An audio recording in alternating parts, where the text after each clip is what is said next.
গেছিলাম, ওইখান থেকেও 2 হাত ভর্তি গিফট দিয়ে দিছে। আজকেও একদম 2 হাত ভর্তি গিফট।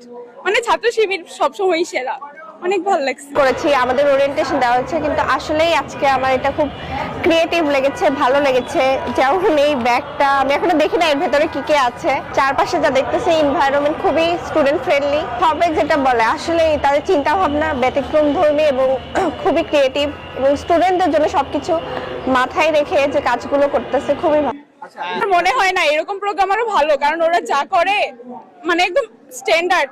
আমরা ছাত্রী সংস্থা এই সময় আসলাম, ওরা কোনো উচ্ছৃঙ্খল কিছু করে না, একদম সব মানে ঠিকঠাক ভাবে করছে। তারপর প্রোগ্রাম গুলা করছে, কাওয়ালি করছিল, একটা ইসলামিক নাটক করছে। এগুলো তো রাজনীতির রিলেটেড কিছু না, তো মনে হয় না এটা রাজনীতিতে কোনো প্রভাব ফেলবে।